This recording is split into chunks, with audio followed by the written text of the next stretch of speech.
Hello and welcome to episode 81 of the Paropod. You're here with your hosts, Mark and Owen. As always, How are you? how are you getting on, lads? I always come in really quiet when it's not my turn to introduce. I was like, hey. It's good cop, bad cop kind of thing, you know, introducing it. I gotta be loud, and then, you know, Right, if we're doing good cop, bad cop, who's good cop, who's bad cop? I don't know. I think you're a bad cop, man. How am I the bad cop? Because I can't be the bad cop. yeah, well, I was about to say that. I'm not the bad cop. We do good cop, good cop. Let's do bad cop, bad cop. Yeah. We're someone in other guys. The other guys, yeah. Badder cop. What even is bad cop, bad cop? Good old the other guys. What a classic. How you been, bro? Good. Grand, really. How'd you enjoy your Paddy's Day? It was We had a good. few holidays over the break. Few holidays. We've had a 4-day weekend. Yeah. We had the Paddy's Day. What did I do Paddy's Day? I just sat in, had a few cans, went home pretty early. The way it should be. The way it should be. Then I was also on the Wednesday as well. Oh yeah, we were out on the Wednesday. We watched the game. Remember? Oh yeah, we were. Oh, yeah. Of Of course, out the Wednesday. Yeah. And then Friday, worm cans. As Worm they say. cans. Where else to go? Worm cans. Speaking of warm cans, it's getting very, very warm these days. Me, It man, was glorious roasting today. Glorious. I was walking around, same old story. I wore like 4 layers. I had a scarf. I left the gaff with a scarf on. It's like it was all balmy and all. It was like a holiday. Oh man, I was walking out of the house and I was like, all I have is a sweatshirt. You know, I was like, am I gonna be too cold? I was like, I'll chance it, because even if I'm too cold, I prefer that to being too warm. Walked outside and I was like, I made the right choice. Yeah, definitely. This is the perfect amount of clothing. yeah, you can walk around in a t-shirt now. It's insane. I was down to Lewis coming home. I had to put out, because I had like 2 bags with me. I had to put everything on. I was there sweating balls, you know, like dripping, you know.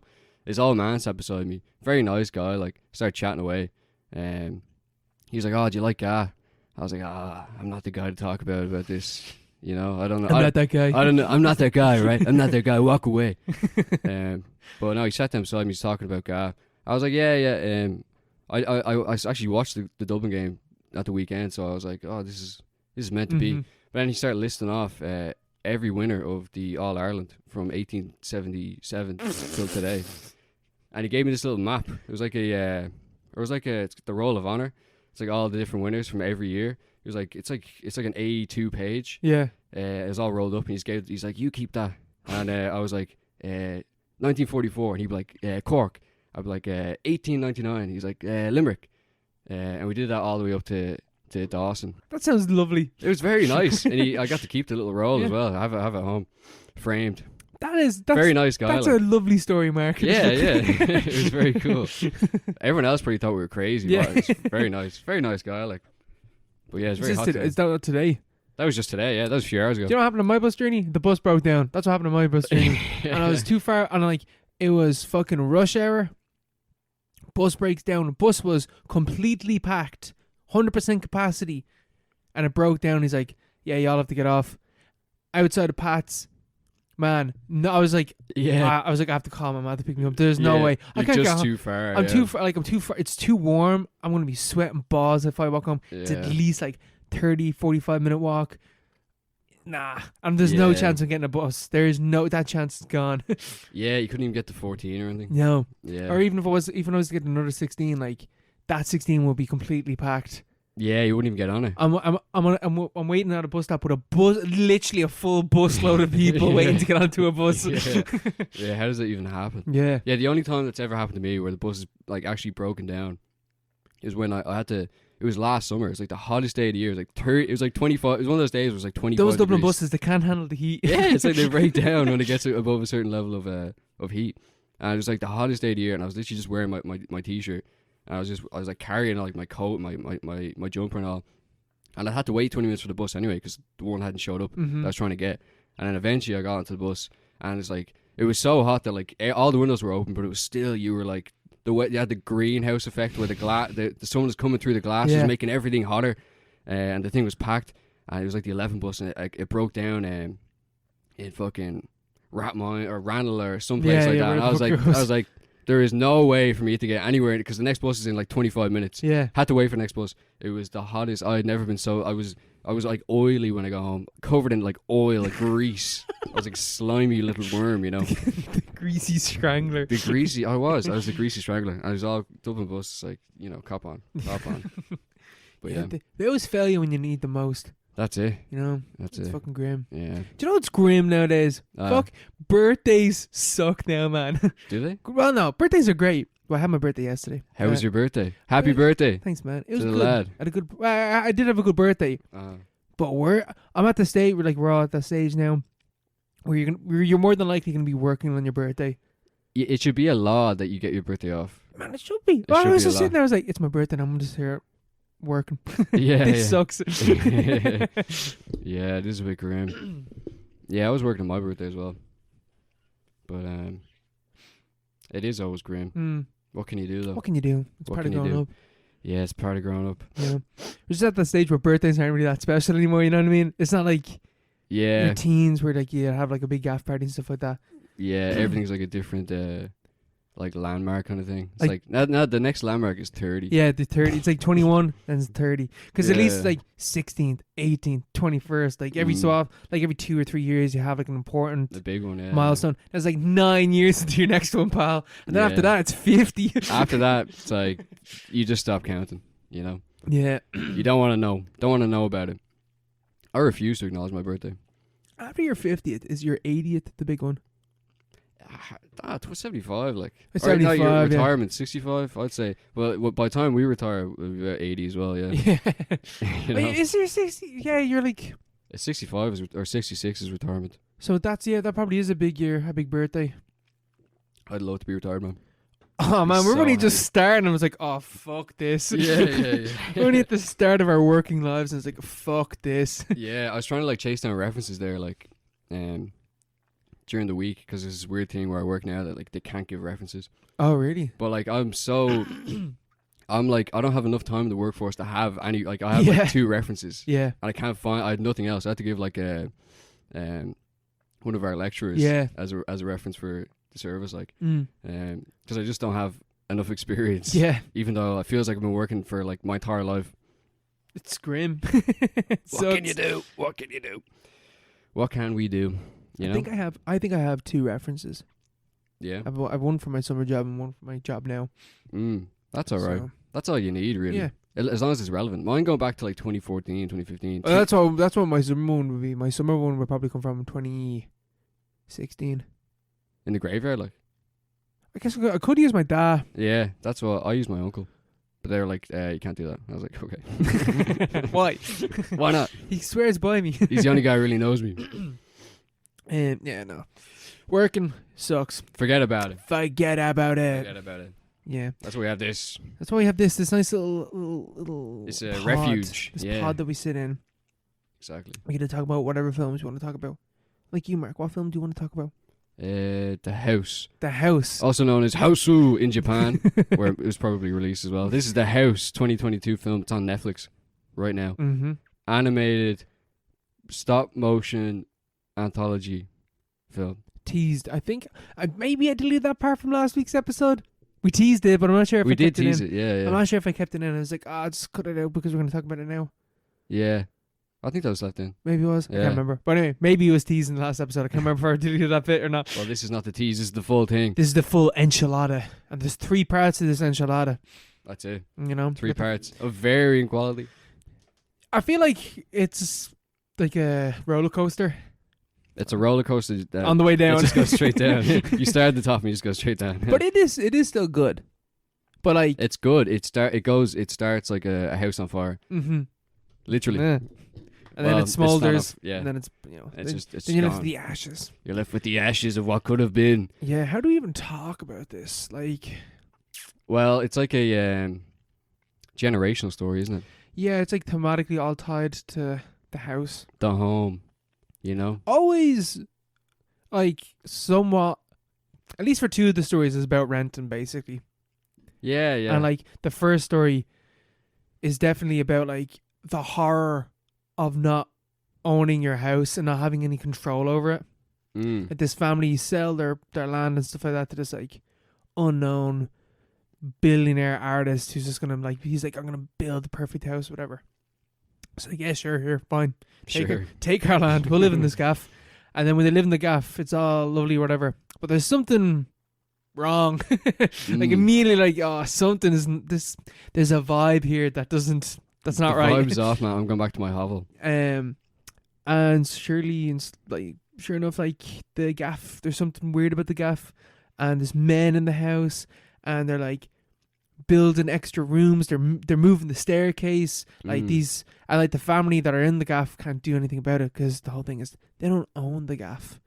They just live there. And their old gaff has been destroyed. Yeah, they no longer have their old gaff. Because it doesn't belong to them anymore. Mm-hmm. But yeah, no, yeah, so it's all about, you know, what does it mean to be at home? I think the directors, there's 3 different directors for each different segment. Mm-hmm. And the concept was... I mean, it's basically 3 short stories. Yeah. They're not really... Thematically, just like, there is a house, and the house is important to the story. Yeah. It's the same house all the way through. Is it?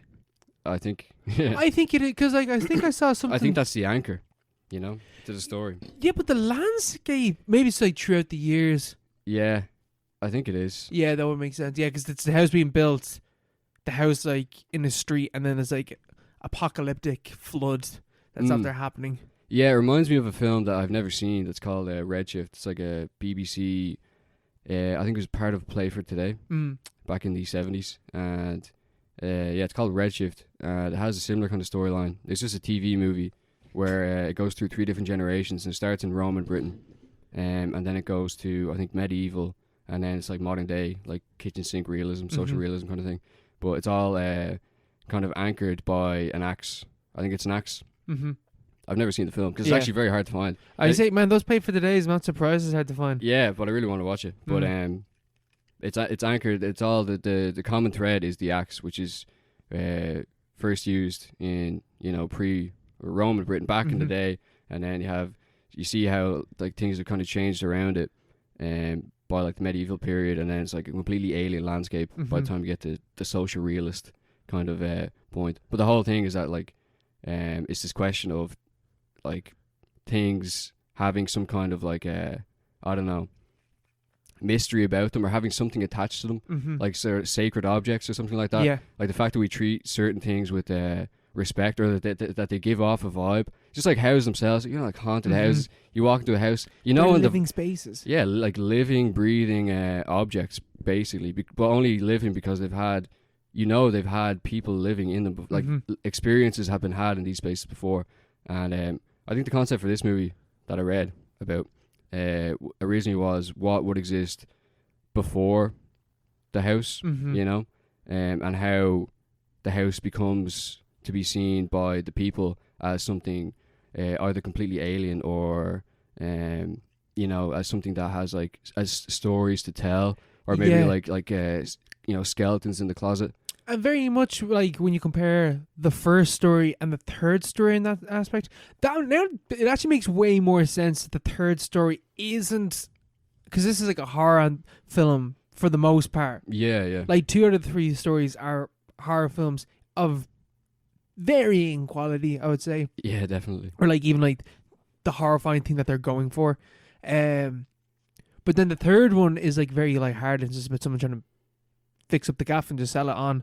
Yeah. But like, it would make sense then, because she's talking about like how this house has I need to build this gaff to be the beautiful gaff that it deserves to be, because it has so much history and, you know, experience and shit going on in the gaff. But we've seen that history, or at least 2 of the people that have lived in the gaff and stuff like that. So it makes sense that like with history, you kind of look back on things more fondly. Yeah, you see it as something living in itself, you know? Like she, in the last story, she sees it as something that's been passed down to her family. So she, like, who knows how long that's been? Yeah, who knows, man? They're humans at the start, and then she's a cat. And it's then humans, they're mice in the middle. Mice, yeah. So I don't know fully how that kind of works, but obviously she has like some like real generational sentimental attachment to the house. But at the same time, she doesn't know that like the first story, where the origin of the house is that it was like gentrification, basically. Like the house isn't, there was things before the house, and there'll be things there after the house, and the house isn't necessarily something that you have to like hold up as something sacred, you know, because the landscape around it is basically and the people that live in the house is what is important. Yeah. You know, and then like she gets fucking taken by the sea, but it kind of defeats the point because at the end of the film, there's like a weird kind of like a biblical flood scenario, and she's in denial. And it's kind of like a is that like the housing crisis or something? Yeah, it's like an allegory for, I don't know, yeah, housing crisis, climate change. You know, you can pick one of them. Like the film kind of just like nods vaguely in like different directions. It doesn't really settle on anything. There is a lot of that, especially I feel like that, especially for the second one. I feel like in the second one I was like, yeah, it's going for something, but then it's just kind of, I wasn't exactly sure what the fuck I was trying to say by the end of the film. By the end of it, like when he like becomes like the bugs around him, whatever, like that. That's what I thought for the third one, because I thought it was going towards, you know, breaking her away from the house, and the story of her kind of accepting that you need to move on at some point, and that the house isn't, you know, the point. Like the house isn't really a living being. It's just a house. It's just. We've seen that consume someone before. Like yeah. I guess that in this scenario, that's what you could view the second one as. Yeah. The first one, they literally turned into furniture. Like. yeah. They were consumed by the house, and it wasn't like a positive story. It's a horror story. But then she has this real like emotional kind of sentimental attachment to it, and I thought the third would be that kind of story of her breaking away from that attachment and going off into the sunset, into the flood with her tenants or whatever. But then she pulls a lever and the house turns into a boat. It's like, oh, I get to keep the house and move on at the same time. It's like that doesn't jive. Yeah. That doesn't jive. Yeah, you should have left the house. Yeah, you should have left the house and that'd be the point. Yeah, I thought that was what they're going for, but then they didn't do that. Maybe I missed the point. Yeah. What did you think about the reveal of who the guy was on the phone to in the second film? The reveal. Yeah, the reveal. The mole people. No, like the mole people are there, but he keeps talking to someone on the phone. He's like, "Oh, honey, oh, baby," or whatever. And then the police knock up to the door, and like, "Do you know fucking Mark Sheridan?" He's like, "Yeah, I do. Yeah, why? This is not a good time." He's like, "He's your dentist," and he's like, "Yeah, whatever." He's like, "Stop calling him. Stop ringing him. Stop telling him that he's honey.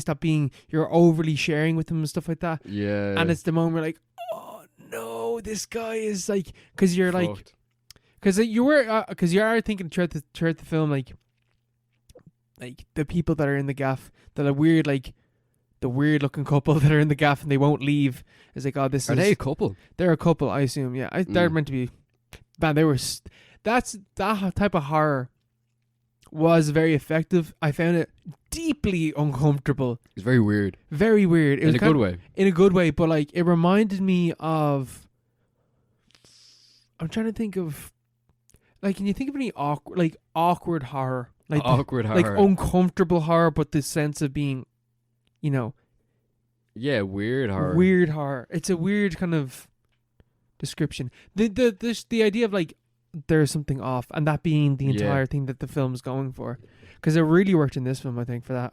The whole weird vibe, kind of, you know, like in the Lovecraft story where they're all fish. He's like, there's something off about this. Something's going on. There's something not right about this place. Everyone's a fish. But no, they really, because the stop motion is very, very good as well. Yeah, it is. Creates that. I love everything about the first one. Was like, I love everything. That's first one. It's easily the best one. Even like, the stop motion is like so cool. And the idea of the house is way more. I feel like the first one makes way more sense as a standalone. Yeah. You know, like they literally, the parents turn into furniture. Like it's right there. They don't own the gaff. Yeah. Yeah. Why was he an actor? The dad is an actor. He reveals that. He reveals that to the children. He's like, I'm an actor. I've been. That's the guy that sold them the gaff. Is that the guy? That's the guy that sold them the gaff. I thought that was the dad. No. The dad's there off staring. The dad's there staring at the fire the entire time, man. Yeah. The dad's acting weird as well. Oh, gee, yeah. But that was the thing. Like, it was all very. It's like there's something weird happening, you know. But it's all very. It's so contained into half an hour that you're like that. That was just a very good short film in itself. You know, it didn't really need to attach to the others, but it could have worked. I think as a full feature if they just kind of, you know, tweaked it a bit in certain areas. Yeah. But yeah, no, it's good. It is good. It is worth a watch. It's also like animated horror. You don't get much of that. Stop motion animated horror. The only other thing that I can think of that is stop motion horror is like Coraline. Like I would consider Coraline is a horror film, man. Ah, yeah, 100%. It definitely is. Yeah, it's good though. It is very good. I've been thinking Coraline in ages. I haven't seen that now in a long time. The book is very good. Ever read the book? No. The book is also quite scary. I imagine so, man. It's like the film is scary, like Yeah. the actual story is scary as opposed to just the buttons the for buttons, the eyes. the dead children that are already there. Yeah. The Spider-Man. Fuck that. Yeah. Fuck that. Yeah, we need more stop motion horror because like there's More animated horror. you know Perfect Blue as well, you know. Yeah. Wallace and Gromit Curse the Were-Rabbit. That actually is a Yeah. good horror film. It actually is. Obviously, it's mainly comedy, but it's also It's a great horror comedy. it's a great horror comedy. Mm. This is also pretty much a comedy as well. The Yeah. house, Especially by the end. Yeah, by the end of it, like they're it's like a, cracking jokes. yeah, they're just there. It's got this cunt coming in from Burning Man, like. yeah, Cosmos. That I thought that was very, very laboured. Mm. I thought that was like this is something they'd have in like a 2002 fucking rom-com or something like that. Yeah. It's like this is so dated, man. Man, I was scrolling through the old, like the later seasons of Malcolm in the Middle. I didn't realize that there's an episode where they go to Burning Man. Yeah, and Malcolm gets reborn. Oh yeah, I haven't seen it, but like I saw that in Yeah. the last season. I was like, Are you rewatching that as well? I'm rewatching. I'm watching it slowly with my family. Man, I was doing the exact same thing. Yeah. I know someone else doing it right now. Man, But it's been on thing for ages.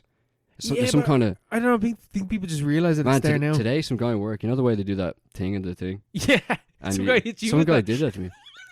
I was like, "What the fuck is this?" You got like what the fuck is that called? Doing the little circle. The OK sign, but like it's below your hip. Yeah, below your hip. And then you can punch them. And Reese does it to Stevie Yeah, in one of the that's episodes. such a good episode. I watched that episode like 2 days ago, and then someone does it to me at work, just out of nowhere.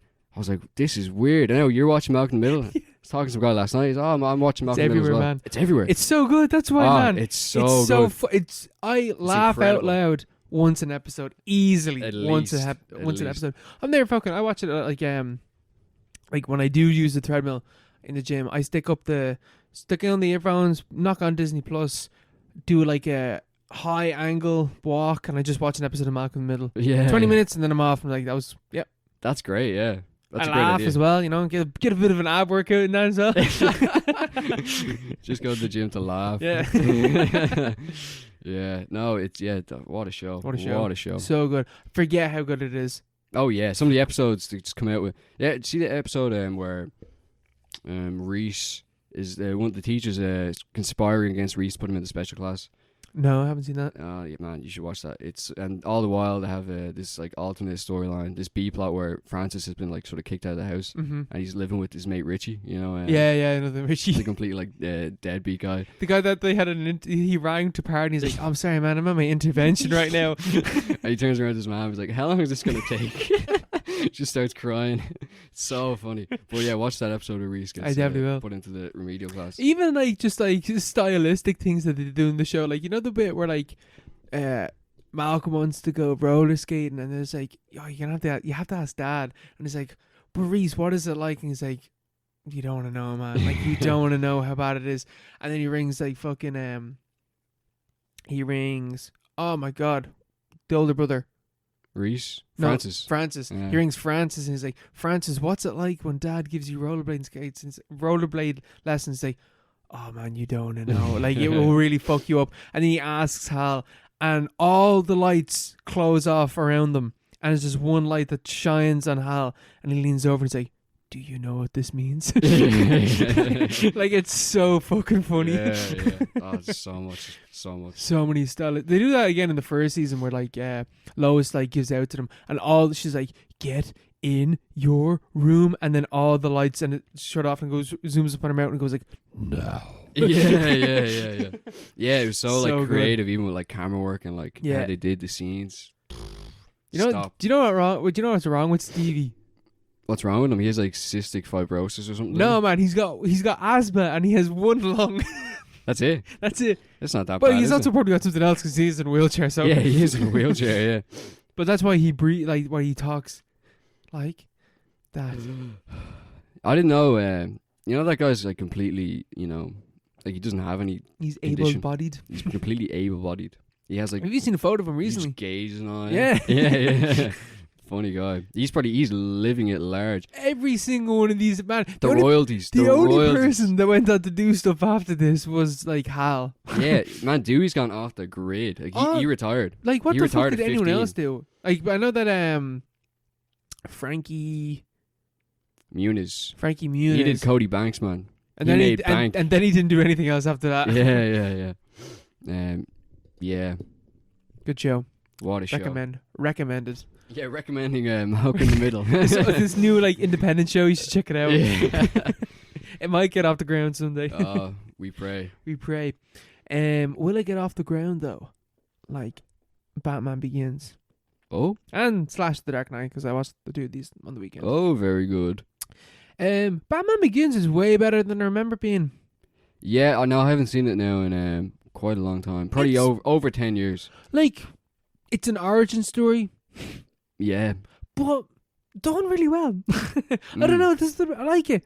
I liked it way more than I thought I was gonna like it. The start is real bad. Is it? Oh my! Oh, with the shooting. Not the shoot. Well, that, but like the dialogue. Like they're not having conversations. They are just stating what Batman stands for. Yeah. It's like, you need to become darkness. You need to learn about justice. You need to be above the law, but like, judging whatever. It's like, come on. It's like Ra's al Ghul, above the law, but like, you know what I mean. In a nice way, in a way that's agreeable. You know what I mean. And it's like, oh, you need to become the fear within your deepest fear. You have to face that and like channel that into your enemy or whatever fucking bull. It's like, yeah, I get that, man. That's why I'm here. It's like, because I'm watching this one after watching the Batman, and in the Batman, it's just like, I am in the shadows, and then it shows you three dudes staring into the shadows and fucking legging it. In Batman Begins, it's just like, yeah, you need to be that. It's just stating that to him repeatedly, and it never really, it shows it, but like not in a cool way like the Batman did. But yeah, once we're done with Ra's al Ghul and all that shit, pretty good. Like it's way more enjoyable or way more fun, and also there's a few quips in it. Like it's still like there's still funny bits in it. Like the Dark Knight doesn't really. It's very dark. It is very dark, and like some of the funny stuff is like I always find it really funny when Joker slams that dude's head into the pencil. Because it's like not funny. It's like ugh, like that kind of. But like fucking Batman rocks in Batman Begins. Batman rocks up in his fucking Batmobile, and Jim Gordon's like, gotta get myself one of those. Like quips like that. Yeah. Like real 2000s quips. That's weird. Yeah. I guess because it's still a superhero film. Yeah, and this is like 2004. So like the closest point of reference is what, Spider-Man 2. Spider-Man 2, isn't it? That came out that year. It's funny though, because like having watched Tim Burton's Dark Batman, and then you watch Batman Begins, and it's like, that's the Dark Batman. That's the first proper Dark Batman, but it's still kind of cheesy. Like not cheesy, but like quippy, and like has a few like lighthearted jokes and stuff like that. Is it really dark? Like no, like watching lighting. No, like the Batman is 100% the darkest, grittiest Batman has ever been, hands down. I really remember struggling to see what was going on. Batman Begins. No. Maybe that was when I was kind of losing my vision. So maybe that was like, connected. I was slowly losing my sight. Also, like better cameras and stuff like that now, I guess. Yeah, true. It's like because this film's like fucking 15 better years TVs old. as well. Better TVs. Watch that on some fucking audio, Yeah. But no, it's good. Scarecrow is really good in it, but then he's not he just dies. He doesn't even die. He just like exits the film stupidly. Like it's when they're, because I forgot the plot of this film. Like Ra's al Ghul is using Scarecrow for him to use his gas to make people go insane, and they got like this nuke that's gonna let off steam in the pipes that has the water, whatever. Yeah. It's like whatever MacGuffin. And fucking like when everything's gone to shit and there's people riding stuff like that, Scarecrow's just like running around on a fucking horse, and he gets tasered in the face, and then he just leaves the film. Is that the bat taser? No, it's just a regular taser. I don't know why I thought it was a bat taser. It's just a regular taser. It's like Rachel, whatever her fucking name is, shoots him. Rachel Dawes. Right, Rachel Dawes. Where's Rachel? She tasers him in the face. Mm, And then he exits the film. This is Katie Holmes is Rachel as well. Yeah, it is. Mm. They don't even They don't even remotely look alike. Yeah, not even close. Maggie Gyllenhaal looks absolutely nothing like her. And Yeah. because Katie Holmes didn't want to do this, want to do The Dark Knight. Was it not because Tom Cruise didn't want her to do it? Maybe I it read is. that. I have no idea. Maybe. I don't know. I wouldn't be surprised. Maybe He's like, it is. I wanted to be Batman. I'm pretty sure Cillian Murphy was the second choice Yeah. for Batman. There's footage of him being Batman. I don't think he could have done that though. Like, imagine his lower face as Batman. And he's a Cork Batman. You see, Batman's from Cork. nah, He's also nah, yeah. because we're in a world where Robert Pattinson's Batman works. So Cillian Murphy back in 2004, is that when this film came out? 2005. I suppose Christian Bale is a Welsh Batman. Yeah, exactly. It's even Man, worse. he is fucking jacked. Yeah. And he is fucking huge in this film. This is a year after The Machinist. Yeah. Yeah, when he was like. Oh man, stick that thin. has cut 10 years off him. Oh no, his heart is going to give out any day now. Fucking hell. Any day. Like- So many steroids were consumed in the making of this film. Yeah, Jesus, yeah. Like, he is massive. Yeah. It's ridiculous. Like, you don't need, man. He looks like Bane in this film. Yeah, was he the first to do that? Like, properly? An extreme one like that, yeah. Yeah, yeah. I think that is, like, on record as the most extreme Yeah, body shift. But the whatever. way, like, the superhero that needs to be fucking huge, you know? You see the Tobey Maguire Spider-Man films? Like, he has a shirt off, you know, quite a few times. He's lean. He's lean. He's a mean fighting machine, but he's not huge. He's not a unit. He's realistic-ish, you know? But then you see, Christian Bale, Batman, he's like, it's like, this is, and then you have Wolverine, it's like, that's like the end of the line, you know? Like Hugh Jackman's Wolverine, where it's just like veins everywhere, Yeah. it's like popping, it's like, how does this isn't even close to realism at all, like. Batman wears a suit. Batman wears a suit, but like Wolverine, you're seeing that chiseled everywhere. body a lot. Yeah. Christian Bale only had to do it for a few weeks, really, Yeah. to be in that condition, just for the Yeah, few Hugh shots. Jackman had to be that all the time. Yeah, Yeah. King. Yeah, Batman Begins like way better than I remember it being. The start's bad, but then it gets real good. And then Dark Knight, man, what you said about the Dark Knight, where like it's been so long since I've seen the film, but I remember the set pieces, and every single time one of them was coming up, I was like, oh yeah, this is gonna happen. Yeah. And then I saw it, I was like, oh, that was fucking class. And then the next one comes, I'm like, oh yeah, this happens. Yeah. I forgot. And like, yeah, Two-Face was actually good in the film as well. I remember that being the worst part of the it is like it's the weakest it's part. the weakest but part it's of the not film. bad, you know? But like, it's still good. Yeah, It's also like this trilogy is the least subtle thing I've ever seen. It's like he runs because he needs to. He's gonna take the fall for Harvey Dent, so people still believe. It's like, yeah, I was there, man. Like, you just had that conversation. I like the way he's describing it. He is literally describing it to a child. So he's describing the most simple terms for everyone to understand. It's like, don't you get it, you idiot? He's running because of Harvey Dent. It's like this whole thing. But that final monologue's fucking great though. No, it is. It's amazing. All the you haven't watched the other one, Dark Knight Rises, have you? Nah. That's obviously the weakest one, but like the end in that is also very good. Mm. But the set When pieces. Alfred looks across and he just sees the two of them. Yeah, or just the just the way it goes, like Robin in the Batcave is like, what's gonna happen next? But the set pieces in Dark Knight, you know, the way it starts, what an opening, insane opening, It's so good. He's incredible opening. I forget like the Sony I forget so much about it. Even like that they're all killing each other when they're pulling off the heist, and then when there's this Joker in the last one. He's like, oh, I said the boss told you to kill me. He's like, no, I had to kill the bus driver. He's like, the bus driver, and then the bus comes in through the wall. That never gets old. Never gets old. And then he just Joker just kills him without even looking. He's Heath Ledger is amazing in this film. It's insane. Oh my god, he really went all out. like it really is just a phenomenal performance. Yeah. No, it's crazy. Definitive, really. Yeah. But yeah, poor Heath. Poor Heath. What a way to go.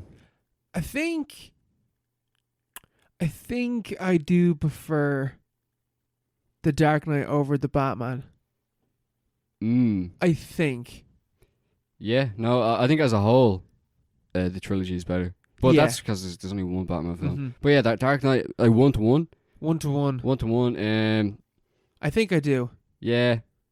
Yeah, They're only because I haven't seen the Batman again. And yeah, I don't know how it holds up on rewatches. Don't know how it's gonna age. I don't know. Yeah, because like you're watching the Dark Knight and like this awesome action scene, this class sequence. Oh, they're about to do the truck flip, which I forgot how good the chase scene before. Like Batman, it's incredible. Batman has to haul ass up to get rid of the fucking trucks and he's stuff like flying through the fucking oil accent on his Batbike. I was literally when he's going through the shopping mall, I was like, oh, he's in the oil accent. Oh yeah, that set piece, that So whole chase, good. very very good.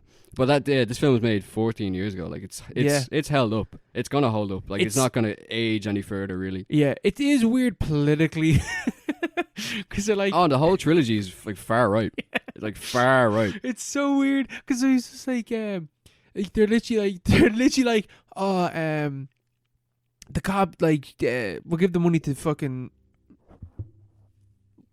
I want to say Chow, but I don't think his name is Chow, but it's something like that. Chen. Chow. It's something like. And there's like Lao. Lao. Yeah. Okay, right. Chow. Lao is close. Deleting all of that. I am not getting cancelled for Chow. Yeah. Lao, I mean. Thank God we corrected. Lao. Lao. You know? Yeah, but like when they're like, we'll give all our money to Lao because the cops and Harvey Dent don't have jurisdiction in Hong Kong. And then Joker walks in and is like, but Batman does. And Batman doesn't have a jurisdiction. Batman is the ultimate cop.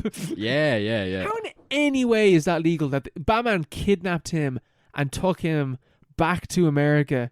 The law, forget about it. And like like China were just like, yeah, no worries, it's fine. We're not gonna argue over this at all.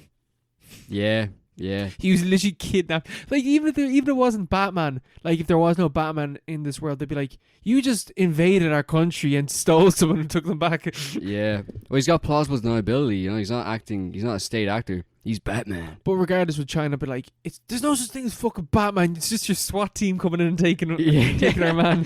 Yeah, Batman. Yeah, okay. That was Sure. a SWAT team. That was Spec Ops. Yeah, no, he definitely caused an international incident. But he's Batman. He's Batman. Man. He's too cool, man. Come on. Yeah, forget about it. He's got the Batcopter and wait.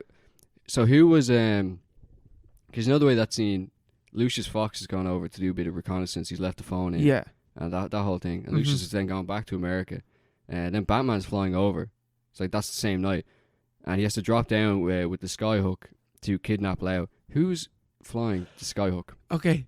All right. So I have absolutely no idea. Who's flying it? I was thinking because that means there's a third person involved.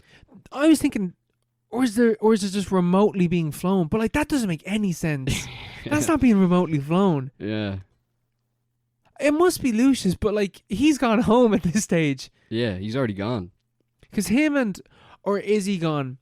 Because surely, no, yeah, he's definitely gone. Because he's leaving because Lau and all were like, yeah, sure, fuck off, you wasted our money and our time from here. Yeah. And then he walks into Bruce Wayne. He's like, here's all the fucking recon, whatever. Yeah, I have absolutely no idea who's flying that plane. Yeah. Who flew the plane? Who flew the plane? Was there a plane? Yeah. Yeah. That's it's a huge glaring hole in the plot. Mr. Nolan. Can't be a 5-star film. Can't be the third highest rated film on IMDb. Is it still? It went up, man. It overtook The Godfather Part 2 recently. I could see that. The last time that I checked, anyway. Yeah, I think it's better than Godfather Part 2. I can see The Godfather Part 2. It'd be a bit controversial, but that's well, according to IMDb, it's not. Yeah, it's not controversial. Yeah, but no, yeah, it's so far right. So it's fascistic. It is. In a way, because he's the fascist hero, or no, Harvey Dent is the fascist hero, and Batman is the guy who's like, you know, we need El Duce to like live on, you know, even though he's dead, even though he was a villain and he was a terrible person, we need his strong man. Yeah, it's all about the image. Yeah, the strong man who's like beating crime in Gotham. It's all about the image. The people can't be trusted, you know. We can only trust the billionaires and their fucking surveillance technology and these crooked cops. Yeah, it's been established they're crooked, but still they're good guys. Yeah, don't worry about it. They're good guys. Yeah, don't worry about it. All right. Yeah. God. It's still a great film though. It's still a great film. It's still unreal. But geez, the politics are awful. Yeah. The politics are so bad. Are the politics good in Help Me, I'm a Fish? I think so, to be honest. Yeah, Help Me, I'm a Fish. 2000 traditionally animated film. Danish-Irish production. Irish. I think everyone has seen this film. Really, yeah?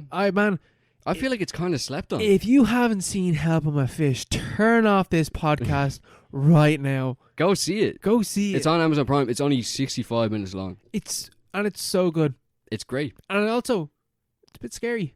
It is. This is one of those films that's like sort of, it inhabits a space at the back of my head. It does. It's always there. It's like, it inhabits the same space as those like Disney films or Disney TV shows that I forgot existed, or like old cartoons that I forgot that existed. Yeah. Like Lloyd in Space. Do you remember Lloyd in Space? I loved Lloyd in Space. I've never forgotten Lloyd in Space. Yeah, I wish it was on Disney Plus. I forgot about it, and then I saw something of it. It's like, poof, I was like fucking Jimmy Neutron, brain blasting. Yeah. I wanted to live in that space station.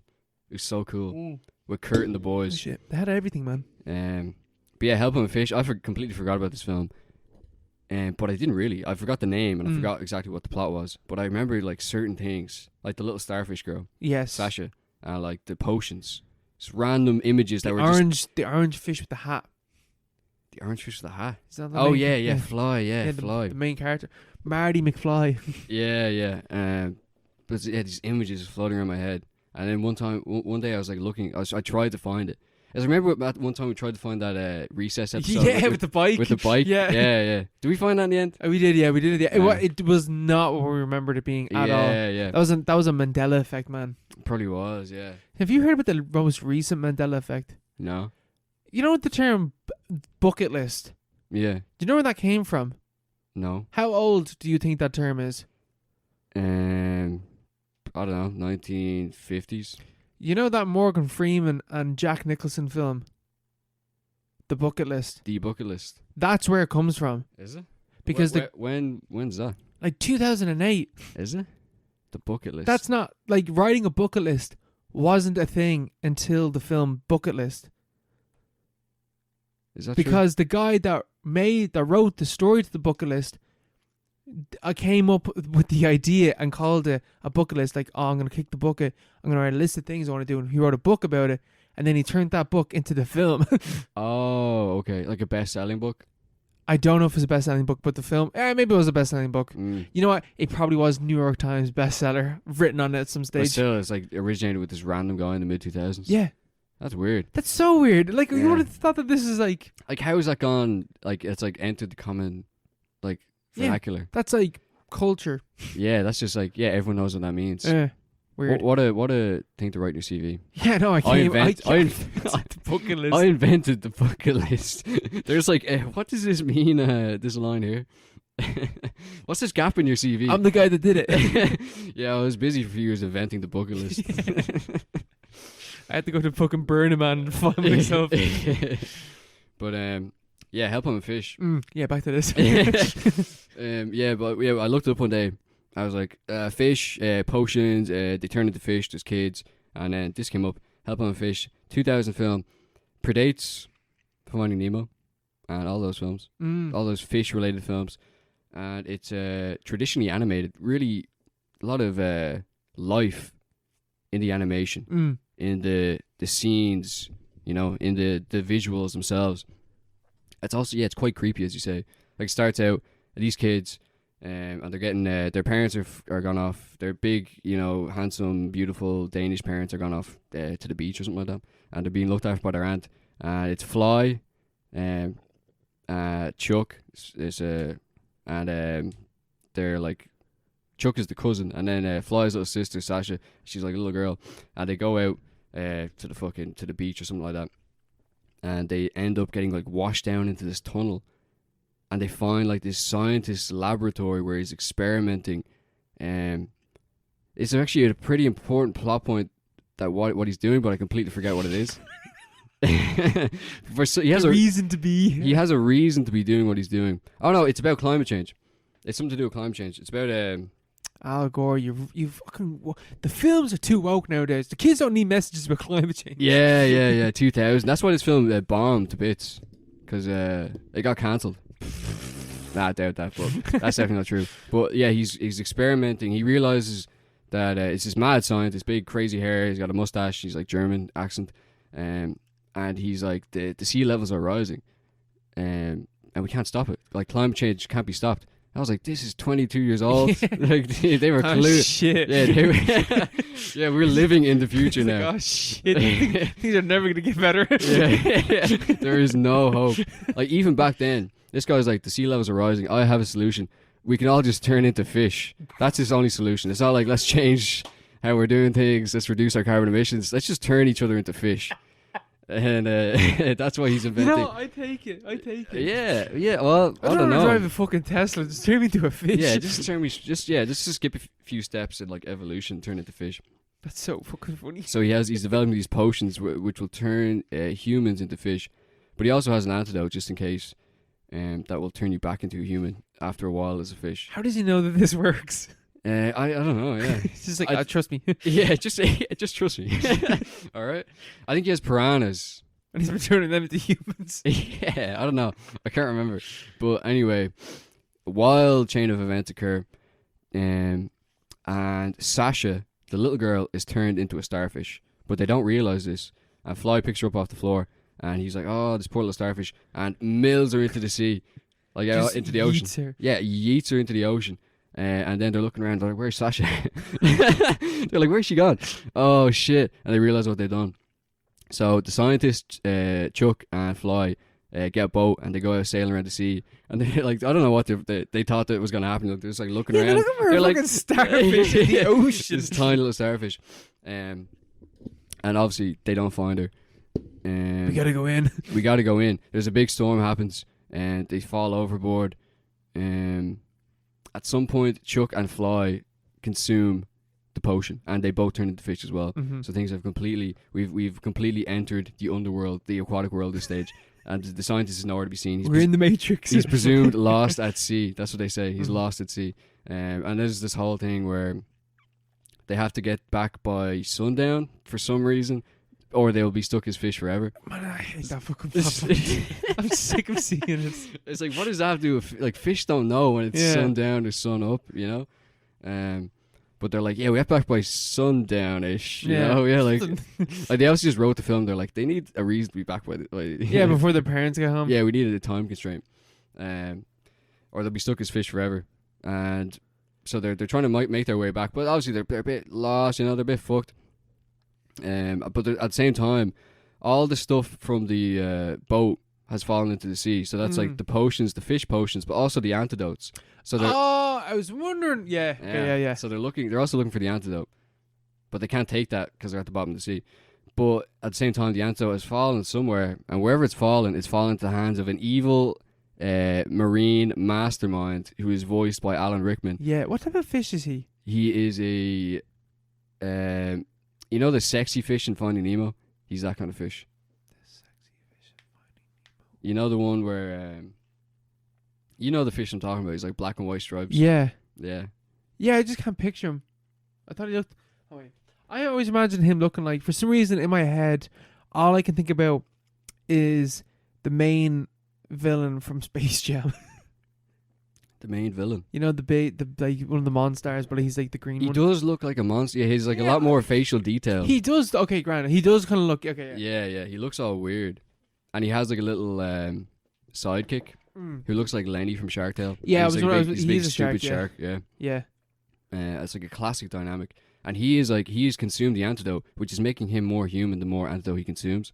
And so he's building like a fish society on the ocean floor. It's getting progressively more and more advanced, and he's getting more and more intelligent. Oh, Jesus, Joe. Fucking, he looks way different than what I thought he looked like. Yeah, his name is Joe. He is horrible looking. Yeah. He looks like an anime villain. Yeah. But yeah, so they have to face off against Joe in a bid to fight for their lives. Because Joe, they enter Joe's kingdom, and he realizes straight away, he cops it. He twigs it. He's like, these these aren't real fish. There's something off here. This fish is wearing a hat. He's talking to me. Yeah. First of all, you're talking. Second of all, you're wearing a hat. And third of all, she's wearing a skirt. And also, the jellyfish has glasses. So there's something off about this. There's something fishy here. This detective. Yeah, Detective Joe. Detective Joe. So they get in prison and there's a whole thing. They have to battle. And all the while, the parents are going mental. They're like, oh, where's our kids? And the aunt is like falling asleep in the meantime. And she's like, oh, I'm so sorry. And the man was like, oh, it's okay. It was like... Not really, like, you lost him by the sea. Like. Yeah. The man was like, yeah, it's okay. It's not your fault. I was like, it is your fault. You should carry this for the rest of your life. If these kids show up dead, it's on you. Yeah. Your own son, your nephew, your daughter. Your daughter. It's like they're all gone. But yeah, it's this whole thing. They have to battle Joe and to fight the thing. And is Joe scary? Because that's why I remember this being kind of scary. Joe is very intimidating. Yeah. It helps that Alan Rickman is Joe. It does. You also have Aaron Paul in a strange... It's not a cameo. He's the main role as Chuck. He voices Chuck. Aaron Paul, he's like 21 in this. And he voices Chuck. Very weird. But yeah, he's great in it. Chuck is a great character. And what happens next? I remember them being... The bit that I remember being really scary is when they're like going through the pipes or something to get back. Yeah. And Joe keeps drinking the potion. Yeah, exactly. And he becomes human, but he's stuck in the pipes and he drowns. Or something like that. That's exactly what happens. That's a really good memory. I remember. How did you remember that? Because, man, that scared the shit out of me. That idea scared the fucking shit out of me. That's the only thing that I remember from this film. Yeah. Yeah, because there's a whole kind of like final confrontation where it's Fly versus Joe. Fly's trying to get back to the surface world. Joe's just trying to take the antidote so he can go back to the sea and realize his true fucking Hulk, human, half fish, half human form. And he's drinking more and more antidote. He's like mocking Fly, who's like dying in the pipes. And he's drinking more and more antidote. And Fly's like, what's one thing a fish doesn't know? It's like, that's a really stupid line. And Joe's like, he's like, what? He's like drinking the animation is amazing because he's getting more and more human. And you can see you can, and like he's growing arms. He's like, yeah, man, that's like, fucked me up when I was younger. It's pretty fucked up for because this is a completely like tame children's movie in terms of like the animation and the kind of general feel of the film. But like there's a weird tone and the animation itself. There is something creepy. There's and something off. The colors as well in the film.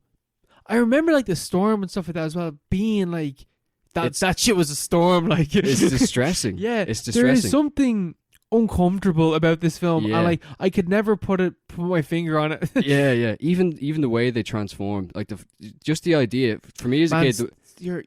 Sasha is the seahorse that they pick up. Stella is... Oh, no. Man, the seahorse is the most irrelevant thing. I've no idea what what purpose that served in the plot. Like, what the fuck is that? I forgot that thing was in the film. That thing made no sense. I had no idea what that was. It serves no plot purpose. Yeah, Stella is the girl I'm talking about, the little starfish girl. But yeah, I think what makes it weird... What always kind of disturbed me when I watched as a kid was just the idea of being transformed into a fish and being stuck at the bottom of the ocean. I think that as well. There's something that's like...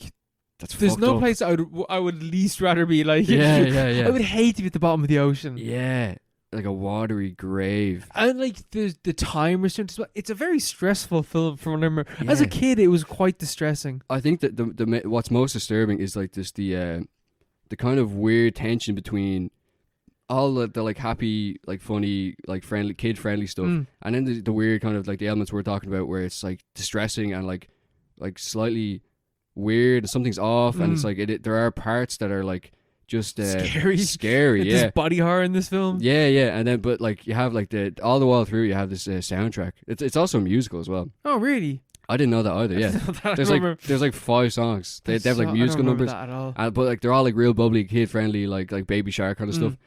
But then, like, it's fucking someone morphing into a fish, you know? It's like, ah! Do you think that might be why it bombed? Because people do see this, like, don't bring your kids to see that. Yeah, like it's kind of unsure of what it...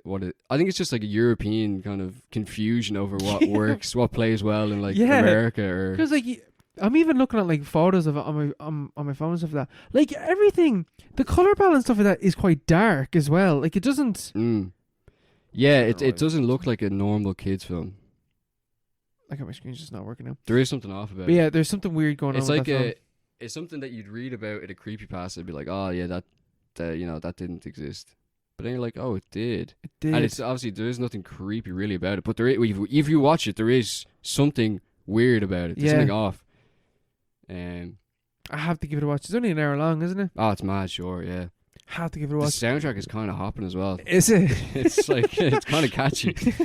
And but yeah, it ends. Yeah, your man Joe turns into a human because with all his intelligence, he didn't have any common sense. He forgot that humans need oxygen. He forgot that humans can't breathe underwater, and that's how he dies. Yeah. That's how they defeat him. And then all the kids make it back to the little laboratory and they get their antidote and stuff. Yeah, Spoiler. drowning would fucking suck as well, man. That's Yeah. another reason why this film's like you gotta. I think just that whole thing as a kid, like you're watching a fish turn into a human, and it's like really threatening, and like, but it's also claustrophobic because he's in like a fucking pipe and he keeps like banging into it, and then the fucker drowns. Like that's yeah. like imagine being stuck in a pipe and drowning. Like that is not. Yeah, you see him drowning. Yeah. You So watch weird. you watch the life leave his eyes. Yeah, yeah, no, because it reminds me of that Marshall McLuhan quote, that I don't know who discovered water, but it wasn't the fish. you know? It's like fish don't know what water is because it encompasses their entire world. But then Joe, with all his intelligence, you know, he's a Stalinist revolutionary trying to elevate the fish people, but at the same time, he just can't see beyond the water itself. So he drowns because he has no common sense. Mark, I like it. I don't know. We had to tie it into the Dark Knight. That was good. It worked. I believe it. It worked. But it worked. But yeah, it's dark though. It is dark. It's heavy. It's a heavy one. Don't show it to your kids. This all came out around the same time as Treasure Planet and stuff like that as well, didn't it? Yeah, well, it came out before. It came out before like most of those things. Yeah. 2000. Do you? On the dot. I have a film. I have one of those films where it's in the back of my mind, and I just need to find it. Do you remember the film about a kid, and it was live action, and he went to the library, and he gets sucked into the books. I have an image in my head. He gets sucked into the books. Yes, and he has like books that are mates with him, and he has to do shit. I need to find this film. The Page Master. I've never heard of that. Here we go. Hold on, wait. Is this the one I'm thinking of? I've never heard of that in my life. Is that Macaulay Culkin? Fuck off. Macaulay Culkin's in it. Is that just Harry Potter? Is that like a rip-off Harry Potter? I don't know. It's before Harry Potter, isn't it? Is it? The Page Master. Hey, yeah, that's what it was. Do you remember that? No. The Page. Yeah, I remember this. I don't remember that. I need a zombie one. Yeah. I thought it was live action. Oh, It was live wait. action, and then they turned into animation when he went into the books. No, I haven't seen this. Oh, yeah, no. There's an evil wizard and shit. It's good. It's on Mubi. It's on Mubi, is it? What's It belongs on Mubi. Is it? Christopher Lloyd is the fucking wizard in it here. Legend. It's actually not on Mubi. Shame. I just remember this film so well. What the fuck? Anyway, we go for a quick schmookeen. Let's do it. We are back. We're back from the break. Oh, God. Tell you. Life should be getting old. It does be hitting you. Does be hitting you. Time is moving on very quickly. It is. Rapid It seems to pace. be moving faster. How long ago did The Witch come out? Because I want to say it came out 2015. It did indeed. You're bang on the Did money. it? Oh, thank God, man. You're bang on the bloody money. If you told me that was like 2013, 2012, I was going to lose it. No, yeah, The Witch is 2015. 2015 film. Dave Eggers. His debut. Is His it feature-length debut. Is it Dave Eggers or Robert Eggers? Robert Eggers. Robert Eggers. Dave Eggers writes the films with him, though, I think. Oh, does he? I Oh, think okay. they're two brothers and they write films together. Mm. Pretty sure. Yeah. Pretty sure. Yeah. 2015. It came out here like 2016, but Yeah. it's 2015 film. But yeah, it's a classic, A24 classic, hipster classic. One of the first like A24 films that I can think of Yeah. that come to mind anyway. Yeah. Especially A24 horror films. Yeah, You know? I think Hereditary was 2014, was it? Or was it before this or after? Oh, after Hereditary is like 20. Oh wait, yeah, it is. It's like 2018. Isn't Yeah, it? it's like 2018. Yeah, that came Why out did I think that was 20? Yeah. Yeah, that came out because I was like, no, I was like, yeah, and I was like, no, wait, I was in college when that film came out. yeah. But yeah, The Witch. The Witch. Yeah, you watched this. I did indeed. I haven't seen it in a long time. Haven't seen it in years. Only the second time I saw it. I hadn't seen a lot of the film. It's so dark. Yeah, it's so dark. Because when I first watched it, I watched it on my laptop. Download it online, dodgy site. But my old laptop had like one of those anti-glare screens. And they sell it, when you go into like PC World and all those places, they sell it as like it's like you read it on the description as like a fucking selling point. Yeah. But it just makes your viewing experience worse in every imaginable way. It's like anti-glare. Yeah, but you got no glare, bro. I got no glare. It's like, what am I doing out in the middle of the park with my fucking €200 Asus laptop, which has a battery life of 1 hour, you know? Like, that's never going to happen. I've never taken that laptop outside once. I've had it like 7 years.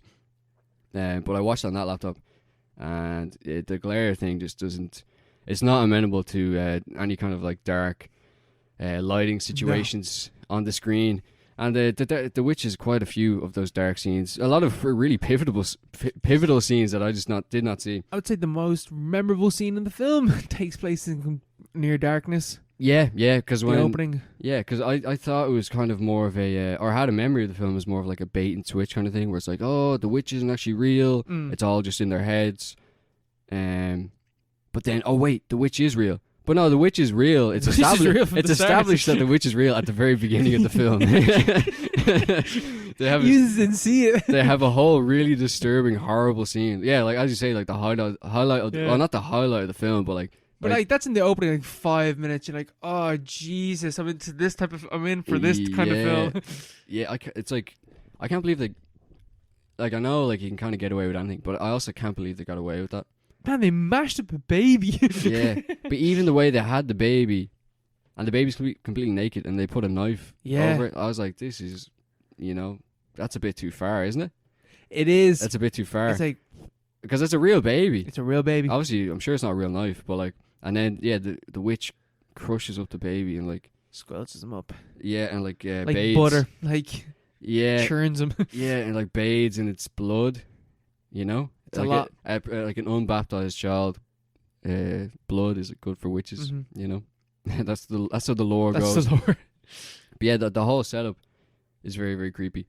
I remember I was very hyped when it came out. And I guess it's not even the witch, it's the Vitch. That was the whole joke. The Vitch. 2 V's. 2 V's, yeah. It's because it's back in the olden days. Yeah, because it's set during the 1630s with the whole Puritans. They've all fucked off to America to build their... New England. Yeah, New England. New Jerusalem, really. Because the whole idea, they went over there and they put a lot of stock into Revelations. Revelations has a big passage about like a New Jerusalem, the kingdom of God on earth. And they interpret it. Catholics interpret it as like it's like somewhere that already exists in like another plane, and that the church itself, like the Catholic Church, is just like a manifestation of it on earth. But back in the day, the Protestants, or the Puritans specifically, saw it as something that you had to build. That's something that could be built through labor and hardship on earth. And that was their whole deal. They went over there and they're like, this really vibes with the whole new world kind of thing. Like, this must be the New Jerusalem. And so they put a lot of like spiritual stock in their mission over there. And that's like the setting of the film. Which has... you look at America now and like, yep, that checks out still.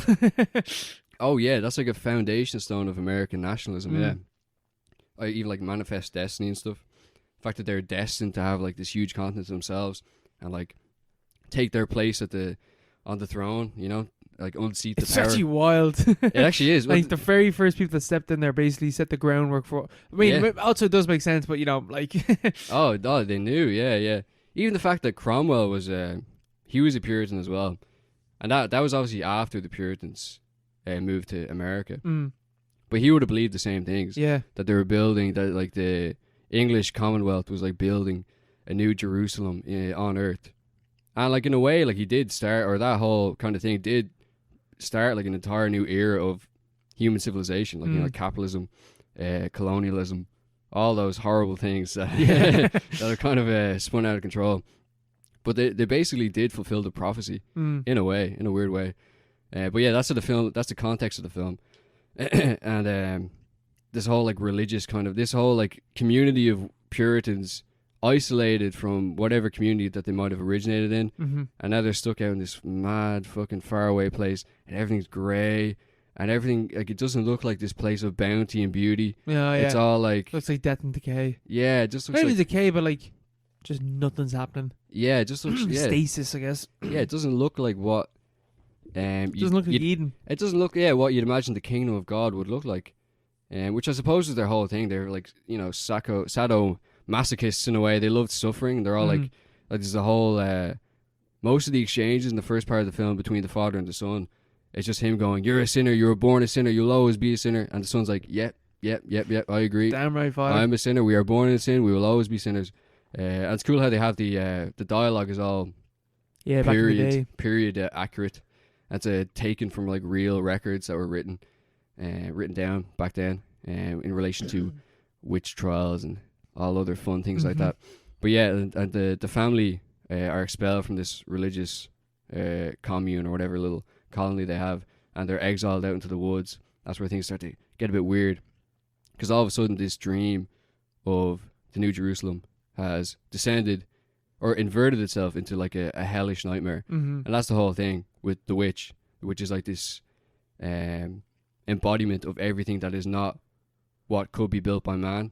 It's the environment itself. Built by a woman, man. Yeah, exactly. Yeah, that's the whole thing. Like, this is like cited as like a folk horror film. I didn't really get that. Yeah, but it is pretty folk horror-y. I think, like more and more after watching it again, like I really think it's a very much a folk horror film. Yeah, because like that whole context behind it, like the idea of them having to build the kingdom of God on earth, and this exiled family sort of dealing with the inversion of that. The fact that they've been exiled from this kingdom, whatever they're trying to build, by civilization, and they've been expelled into the woods and the forest. And there's a big thing about the forest, and don't go into the wood. The animals around them, and the crops are dying for some reason. It doesn't make any sense. It's like the environment itself is against them. There's, you know, Satan, like things that are not human, something that they can't understand but is always closing in on them, and that's represented by the witch, and like, you know, women and like the other and stuff like that. So I think it's definitely a folk horror kind of thing. No, yeah, definitely. Because I completely forgot that aspect of the film. I was just thinking of the vibes.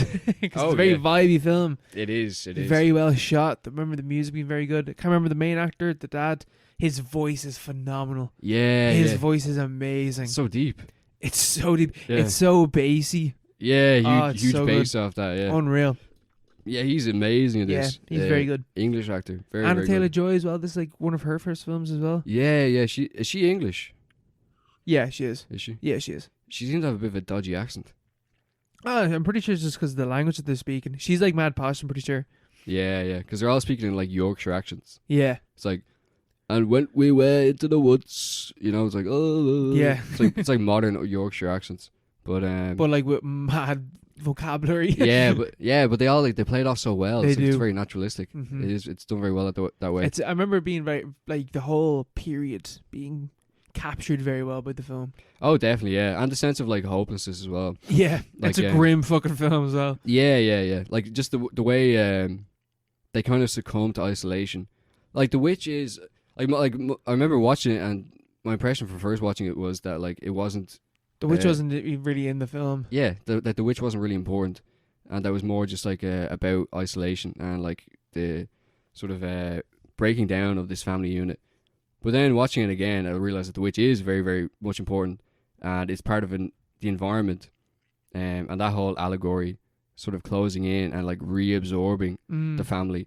But at the same time, it's like a new dimension of horror in the way that like they're in like basically a siege situation where they can't get out of it. Yeah. And they have that scene where the ma breaks down. She's like, I want to go home. And the dad's like, oh, you'll be home by candlelight tomorrow. And she's like, I want to go home to England. It's like England is gone. Like you're not getting back to England. You cannot get back to England at that time. Like it take weeks. That's a one-way trip. Yeah, like it's a miracle. That very few even survived. Yeah, it's a miracle they survived to get over to America.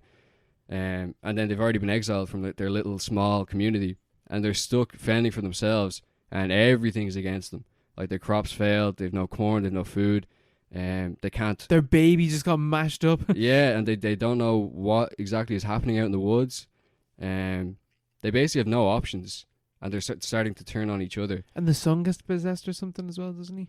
Yeah, the son gets possessed by the witch at one point.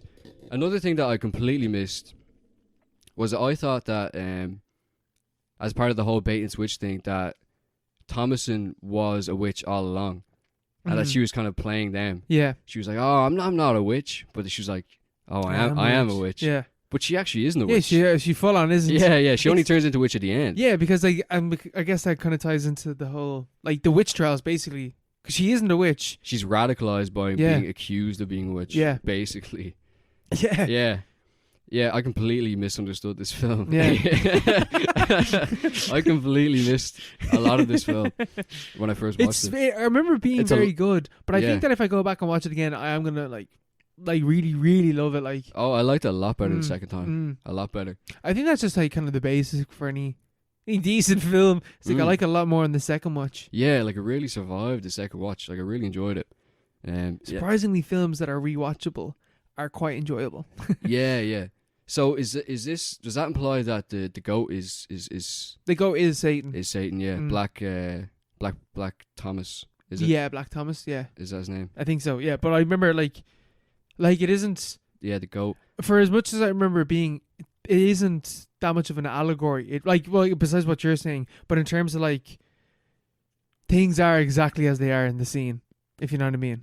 What do you mean? Like she isn't a witch until she is a witch. The goat is the devil. Like he is the devil. The witch is real. Like there is actually witchcraft and like shit going on in the film. The son is actually possessed and stuff like that. It's not like, oh, he's like breaking down and he's coming like fucking psychosis or whatever. No, like he is possessed. Yeah, and he dies and he spits up an apple.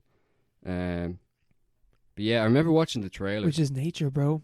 That's just nature, also, man. Also, Apple of Eden, I guess, or some shit. Yeah, something to do with that. Yeah. Or like Hansel and Gretel.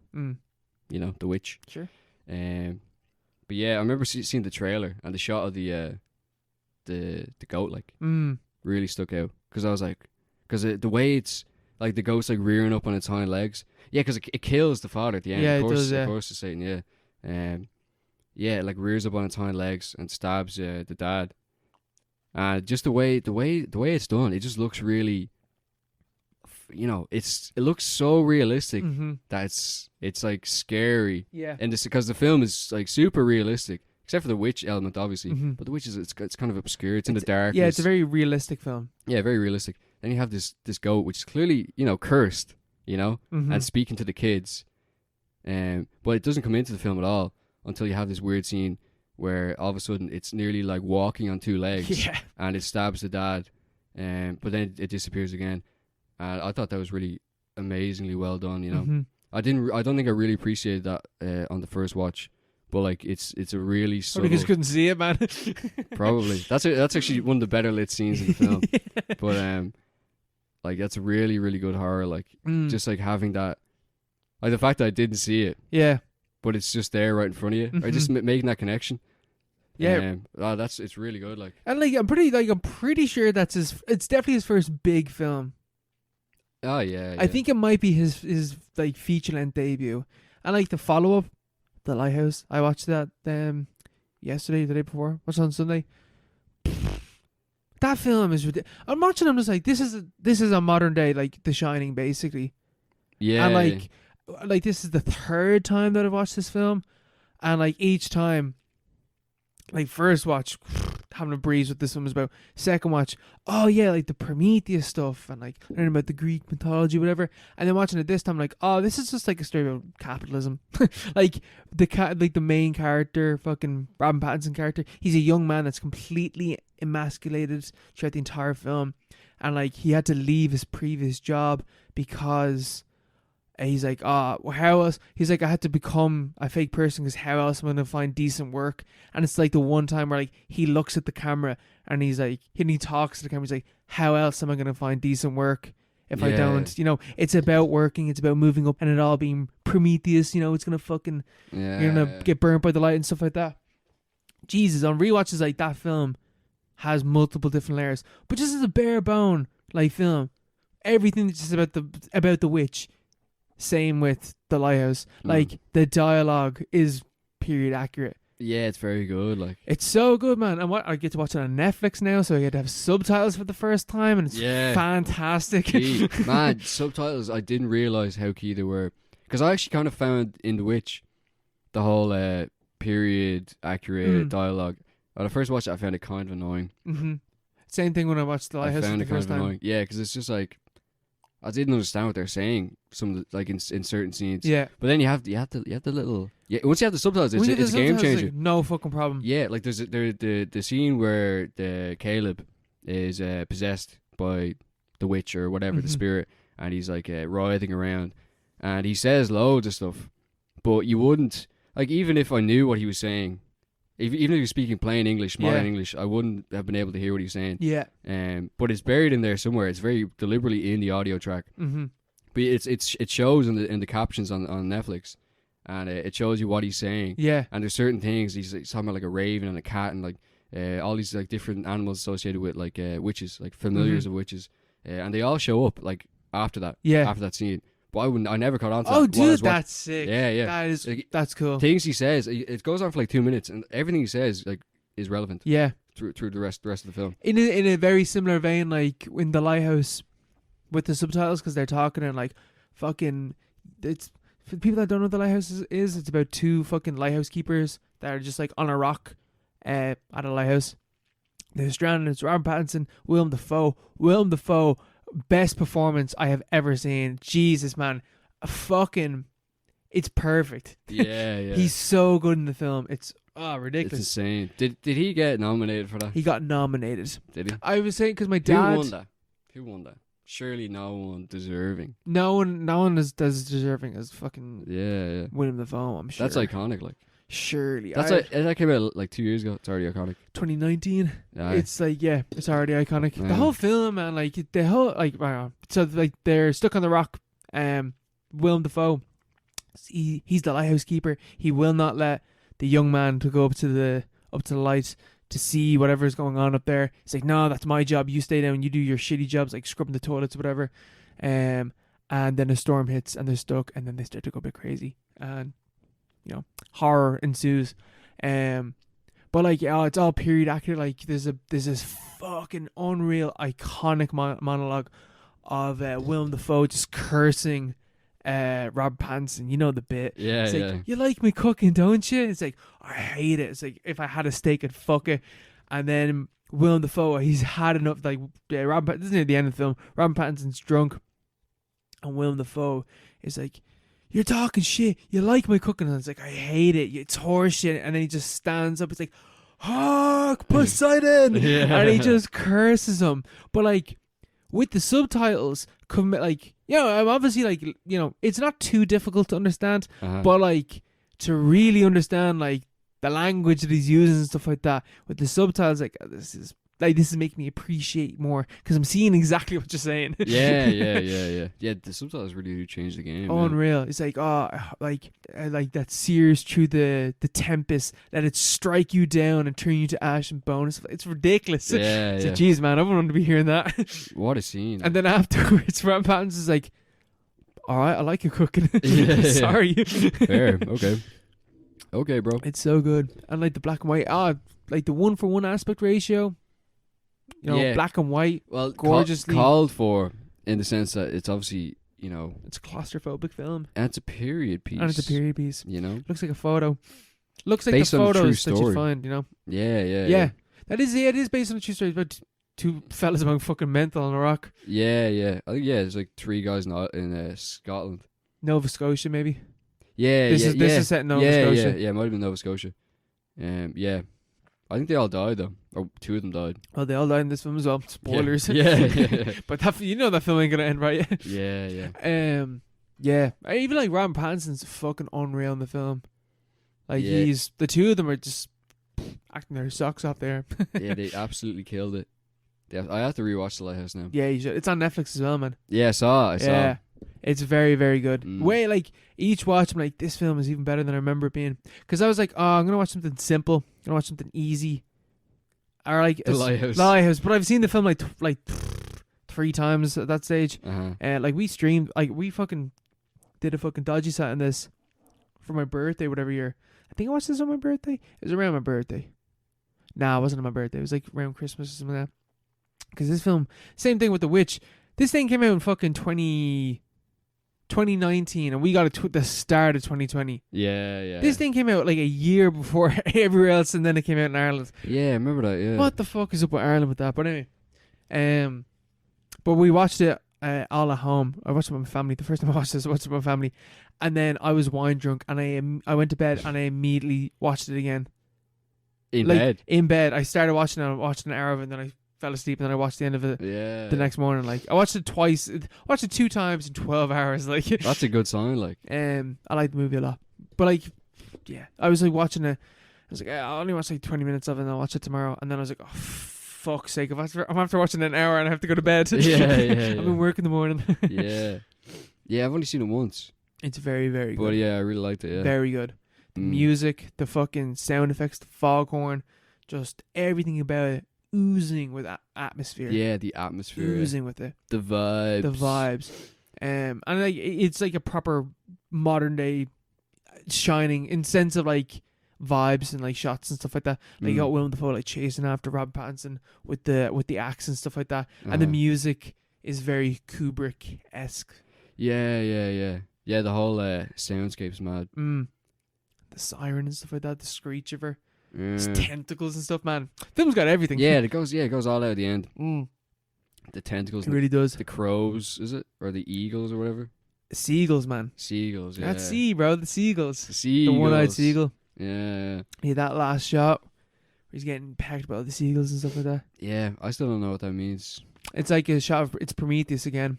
Because that's what happened to Prometheus, is that after he grabbed the knowledge and gave it to the people, He's plucking out his liver. he was sentenced to like eternal like suffering, being pecked out by vultures and then being reassembled, and that's what Robert Pattinson has to go through. A martyr for the people. A martyr for the people. But I guess like in this sense, it's, you know, it's the working class man struggling and like the higher ups like refusing to let them have a glimpse at like the light, like, a glimpse at like success and the light and stuff like that, and just emasculating them the entire way through. And then eventually when you reach the top of the lighthouse and you get to hold the light, it is painful and pleasurable, and then you are cast down. Like, he falls from the top and then dies and then wakes up in his eternal suffering. Yeah. You know, American dream and all that stuff, it's a pipe dream, bro. It's a pipe dream, man. Not Watch the real. Lighthouse. We're being successful in capitalism, grinding your whole way through.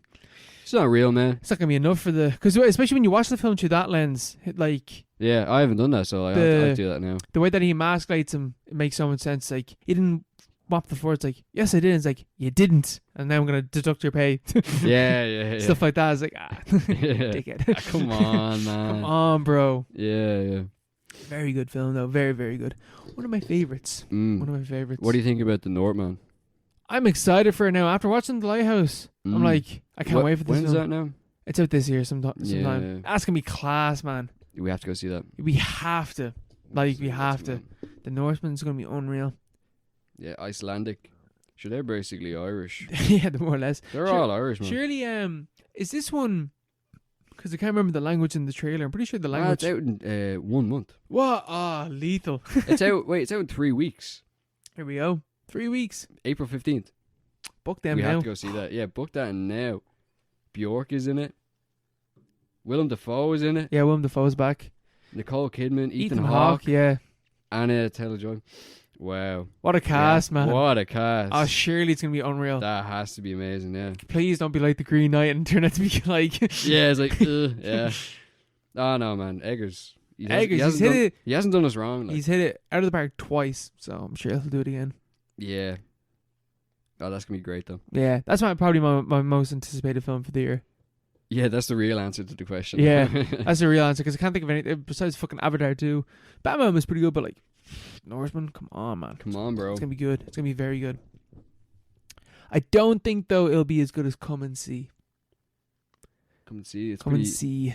Come and see. This is the most depressing film of all time. Quote unquote most depressing film of all time. Quote unquote the most disturbing war film ever made. Quote unquote greatest film ever made. I decided to watch this hungover on Saturday. Yeah, for you're some mad. reason. You are mental. And let me tell you, this film, fuck me. This film, yeah, it's pretty grim. That's a Soviet film. It is a Soviet film From 1985. Belarus, is it? Like it's shot in Belarus or something like I don't know. It's just a Soviet. Yeah, we follow, what's the main character's name? Florian. We follow Florian. And Florian is like this young lad that's living out in Belarus, where the fuck he is. And the Nazis are all around. And he decides to fucking leave the village and join the partisans in the forest, stuff like that. But like the leader of the partisans is like, you're just a kid, man. Like you are not ready for war, especially with these fuckers. You're not ready for this. She was like, stay here, stay in the boot camp. And there he finds this woman, he finds this girl and he befriends her. I can't remember her name, but if you have there, he befriends some girl. Glasha. He befriends Glasha. Man, you need to hold up the Wikipedia more when I'm talking about film. he meets Glasha, and they're talking or whatever. They're getting to know each other, and then just bombs just start dropping. And man, right? So it's like 40 minutes in the film at this stage. Film is very, very bare bones, like very, like super realistic. Lots of shots of just like people's faces. A lot of things about like just faces in this film, where like it's just a character just talking and like acting at the camera, like symmetrically and stuff like that. And because it's not a 1-for-1 aspect ratio, but it's fucking close to 1-for-1 aspect ratio. It's not a full like 4:3 or whatever the fuck the fucking ratios are for films or some shit. Yeah. And like a super slow paced, grim, dark, depressing tones. Haven't really seen any form of violence at this stage, which is weird because, you know, quote unquote the most depressing film ever made. And nothing's really happened. And then these bombs drop, and man, they fucking blew the fucking shit out of that forest. Holy fuck. Like I was not expecting. I'm pretty sure they dropped actual bombs on this forest, man. And like the actors are so close to them. Yeah. Like they like set off some fucking explosives, which I did not expect at all. That's real cinema. And the shock of it as well, the sound, the scale, like they fucking blow the fucking shit out of the boot camp. And the two, like he loses his hearing and stuff like that, and he's there all freaking out, and the Glasha comes like, we gotta fucking go, get the fuck out of here. And the Nazis start coming through the smoke and stuff like that, and you're like, what? Like what a way to introduce the Nazis into this film, you know? Yeah, that is heavy. Yeah, you're just the like Nazis. The Nazis. You're like, man, that's the Nazis. Literally, man, fuck me. I wouldn't mess with them. That's a great way to introduce it though, because like they're known, like that's the fucking, you know, the modern, you know, satanic kind of force, like the big bad. Yeah, the big bad. But like you Nazis. have a build up. 40 minutes of just hearing about them. Then these bombs drop and they just come through the smoke. But like it's scary. And then they're like, we have to go. And they're like, Florin is just like, we'll go back to my village and we'll stay with my mom and stuff. That would be grand. Meanwhile, before he left, the mom was like, you're killing us. If you leave, you are killing us. And there's this thing about this village elder telling them to not, like, he couldn't join the partisans unless he had his own weapon. So he dug up and found guns from like a previous battle. And then the elder of the village was like, you should not do that. Like they will find you and they'll kill you if you have a gun and stuff like that. So he comes back to the village and the village is deserted. And you're like, okay, right. We all know what's happened here. But he goes he's in complete denial. It's like, no, there's somewhere here. There's somewhere here. Can't find them anywhere. And Glass is like, we need to go. Like, there's flies everywhere. Like, we need to leave. Florence like, oh, I know where they might be. And he fucking legs out of the village and he sprints down one of the roads and he keeps going.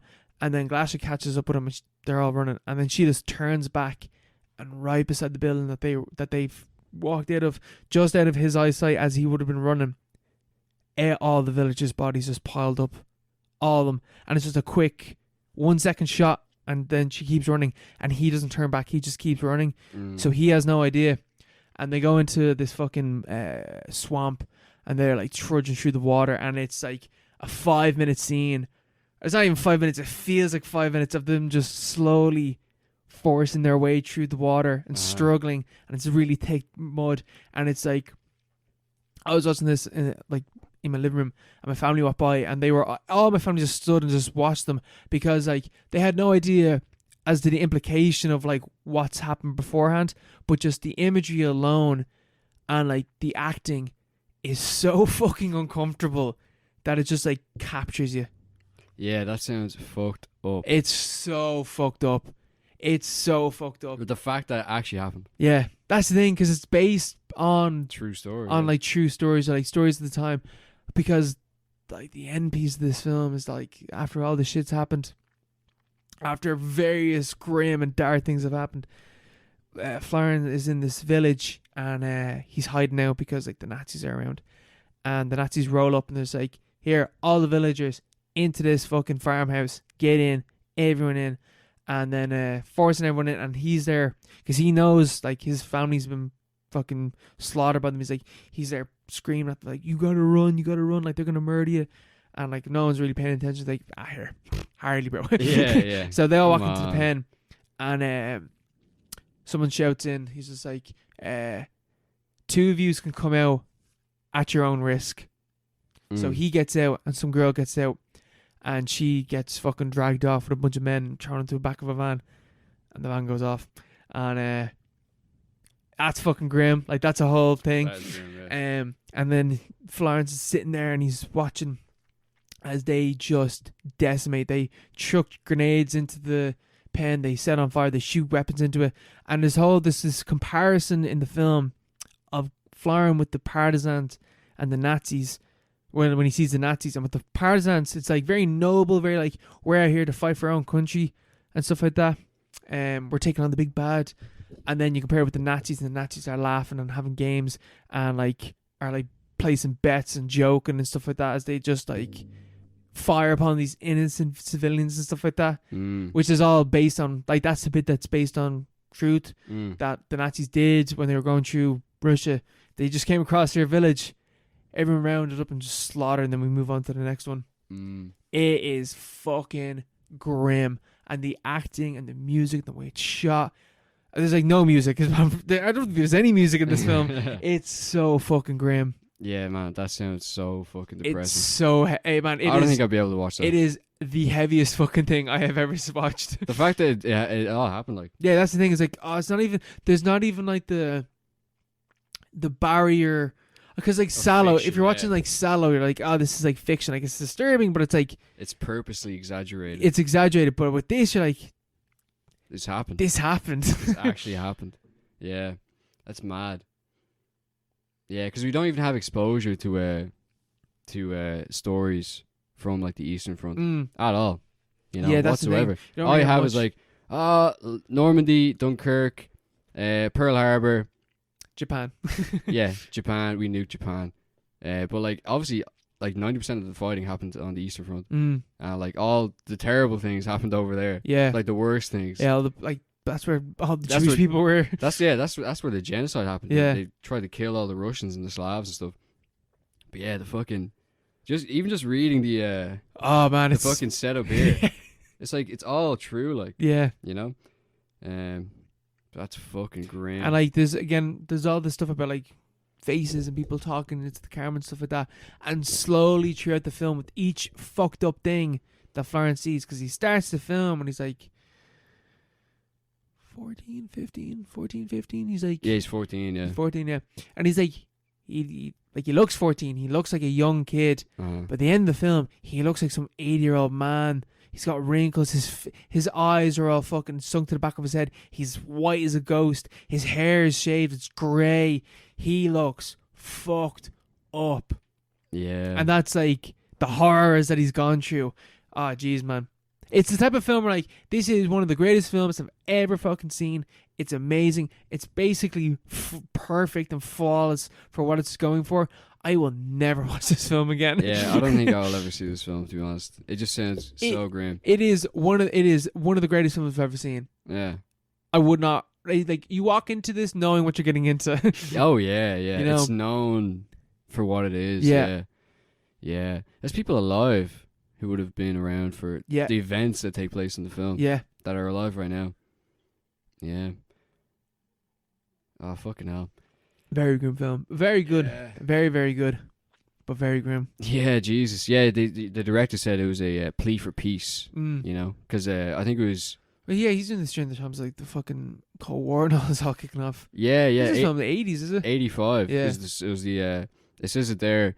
It was the 40th anniversary of the Great Patriotic War, which is what they call it over there. Oh, really? So, because obviously they just see it as like, we just basically beat the Nazis by ourselves. Yeah. And like, the rest of the thing was kind of like incidental, which is pretty much true. But he was like, yeah, it's the 40th anniversary of the Great War, and the management wanted something to commemorate that.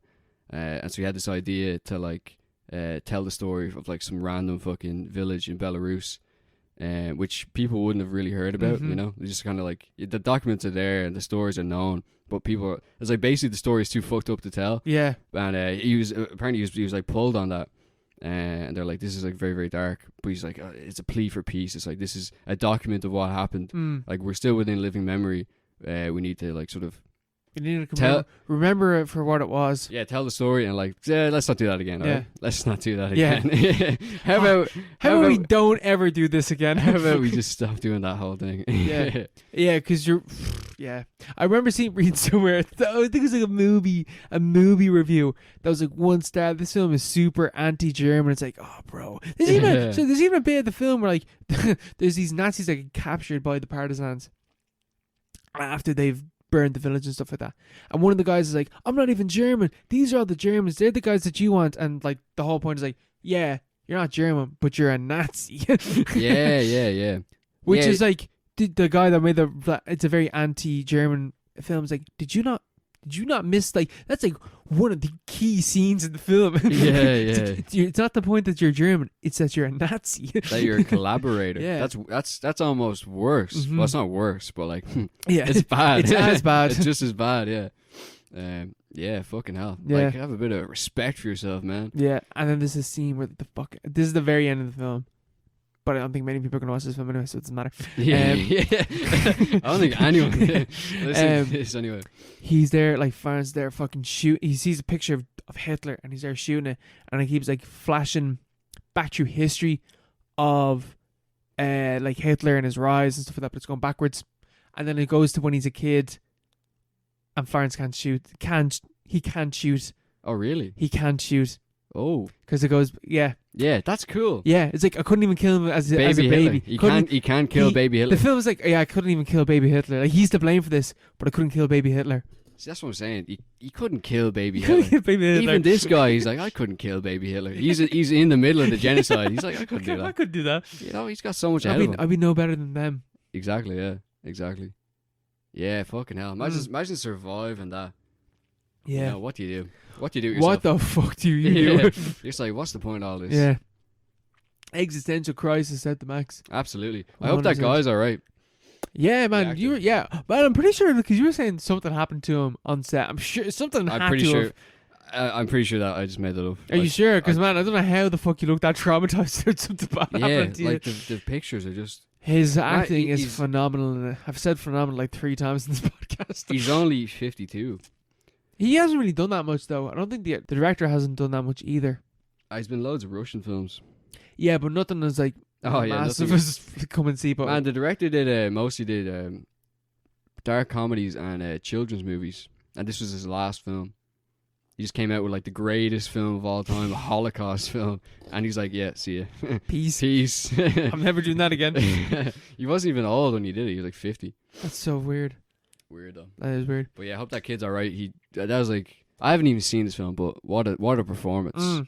Just based off the trailers. All you need to see is the photos, and what a performance. Yeah. I remember the Lighthouse was showing this for a while ago, but I remember seeing the trailers a few times. I was like, I will never see this film, but like, wow, it looks incredible. Oh, it is. Like it is. It's like if you watch this, you're like, yeah, this is one of the best films I've ever seen. You will never want to watch this film again. Yeah. You watch this film once and you're done. Yeah. And it's not even a long film either. It's only like it's just over 2 hours. Oh really? 2 hours and 15 minutes. That's not that bad, yeah. Yeah. You don't like. It's not like people might say like, oh, you'd only watch Schindler's List once. It's like, yeah, I'd only want to watch it again, but mostly because it's 3 hours long. Schindler's List, it's also a bit shit, isn't it? Yeah. It's also a bit shit. I haven't seen Schindler's List in years, but like again, like, I don't watch a 3 hour long Holocaust film. Yeah. Come on, like. I just don't do that. Yeah. I'll do the 9 hour documentary, but I'm not doing the 3 hour. The show it, yeah. Show it, yeah. Fucking hell. I will watch that at some stage, but Will you? over a very long period of time. That just doesn't. Yeah, I don't know. Because it's meant to be unreal. It's meant to be like the greatest documentary ever made. Yeah, maybe. But it's 9 hours. I just couldn't put myself through that. It's 9 hours of Holocaust documentary. Like, Yeah, can't watch that and work.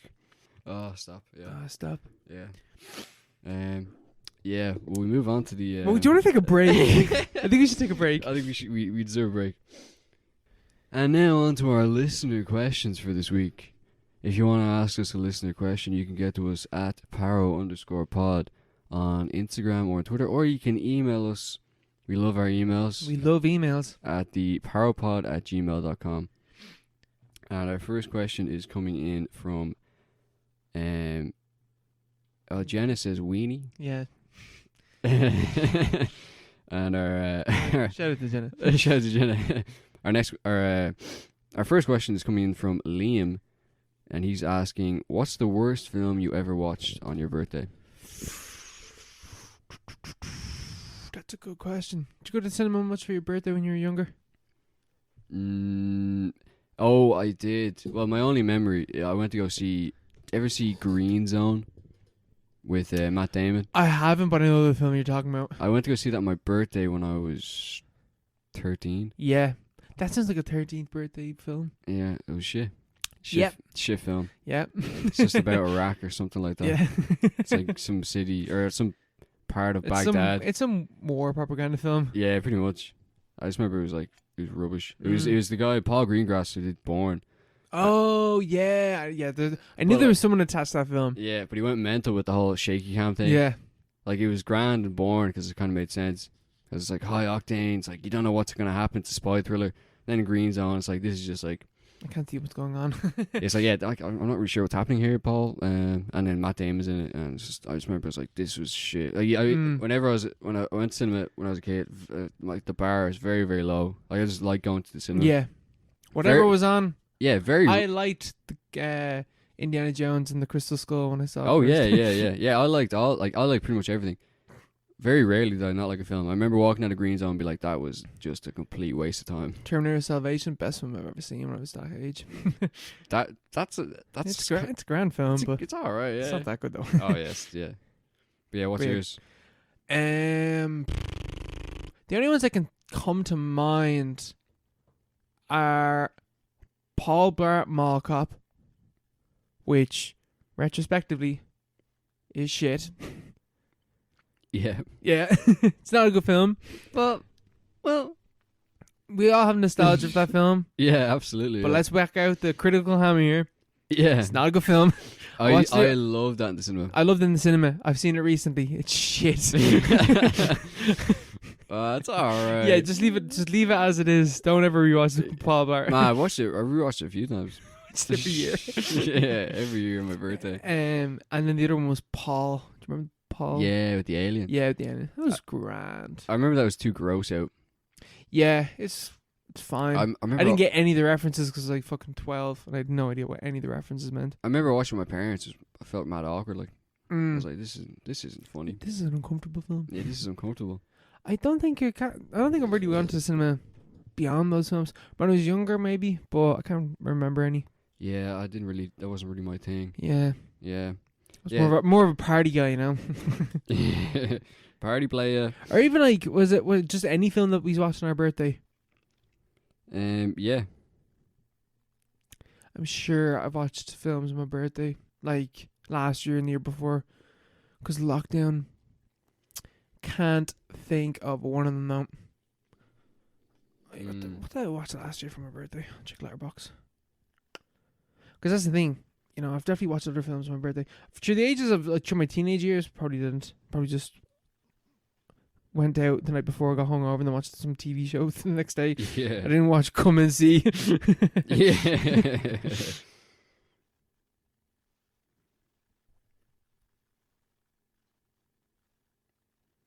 Yeah, I never did that. Yeah, no, not much. What that was last year. I watched Scooby-Doo and the Cyber Chase last year on my birthday. Oh, really? Yeah, it's pretty decent. That's a pretty good birthday, yeah. It's a good birthday. Yeah, I don't think, I can't remember any other one. Nah. But Well, yeah, I mean, I watched The Lighthouse this year. That was my birthday watch. it's not bad. Not a bad birthday watch. It was Not like a bad one. not a bad one. Yeah. Not a bad one at all. Can't remember what I watched. I don't think I watched anything. Nah, was movies at are work. overrated, bro. Yeah, fuck that, bro. Do we have another question there, do we? Yeah, we've wait. Orla says no. And Sound. then Jack asks Colin, Cuthbert, or Crabula. Alright, I'm gonna be honest with Jack. It took some deciphering to know what the fuck this meant, but then we figured it out. It's the cakes. It's the Marks and Spencer's cakes, Aye. which I assume is in reference to the cake that I was eating in the ask your question photo. But it was none of them. It was Tesco, Curly the caterpillar. Yeah. So shout out to Curly. Curly. But yeah, it's funny that Colin the caterpillar He captured the public imagination. is a perfect cake. It's a perfect birthday cake. I have to be completely honest here. I've never had this cake. How have you not had a Colin the caterpillar cake? I've How? never had it. Whenever I've had a cake for my birthday, it's always I go around to the bakery. Or my mum goes Yeah, around to the you live bakery. right beside a bakery, so fair enough. Yes, and she gets short of the cake. Yeah, fair enough. And it's just like it's custom made to my tastes. Mhm. You know, This is palate. it's just a standard fucking sponge cake. Yeah. But yeah, I've never eaten them That's ever. wild. Colin, yeah, it's good. I preferred. There's like Colin. There's a few different. Imagine what was Cuthbert, Crabula. I've never heard of Crabula. Never heard of Crabula. No idea what that is. Cuthbert, I know Cuthbert. I've heard of him before. Either. There's like a milk chocolate version of Colin. That's the best one because not a milk chocolate. Sorry, white chocolate. I'm a white chocolate type of guy. You Oh, know? really? I love me a bit of white chocolate. Not bad. I love me a bit of chocolate in general, man. I like dark chocolate as well. I like dark chocolate. Just a little bit. I'm getting less and less into chocolate. Really Less and less. wild. I don't know why. What are you into at the moment then? You a crisp man? Popcorn. Popcorn. Yeah. Solid. Popcorn, microwave popcorn. Mm. The other type of popcorn, you know. Manhattan. Man, the sweet and salty, sweet popcorn. The proper corn. The The yellow bag. the yellow bag. Yeah. You Yeah, had it. Yeah, you man. had it at the party. It's so good. That shit is the best. It's so that good. is- They have that at work. Yeah. It's free. So good. Proper corn, I think it's called. Yeah. Unreal. Proper corn is so fucking good. It's insane. So good. Yeah, they literally run out of it at work because people are just like they go in and they get like multiple ones, Yeah. like multiple goes at it. Oh man, that is like the perfect. Like, you get the big one of those. Man, You're so laughing. good. Yeah, they do that in the Mace. They do Big them. massive ones. They do other like They do other flavors as well. They got like a black pepper and salt. Fuck that. It's you saying fuck that, man. It's good. It's good. It's real good. They have another one that's like sweet chili or something like that as well. I might try the black pepper one. I've only ever had the sweet chili one up in the Londis in DCU. Oh, okay, yeah. They used to have them, Mm, but yeah, the yellow bag. very good. Get yourself a bag of that if you're listening. Yeah. Proper corn. Get that. Very, very good. Sponsor for the episode. Sponsored by the episode. Paropod, sponsored by Popcorn. Sorry. Paracorn. You've already lost the sponsorship. Pull the plug immediately. Yeah. Can't even say the name right. You just call it the yellow bag. Yeah. Will we leave it at that? we'll leave it there this week. Next week, we are going to be watching Raging Bull, Martin Scorsese's masterpiece featuring One Bob of his De Niro. masterpieces. Yeah, one of his various masterpieces featuring Robert De Niro. And Paul Schrader wrote it. So we're going to watch that. It's going to be fun. It's going to be a good time. Join us. I'll see you there. All right. Have a good week. God bless. Good God night. bless. Bye-bye.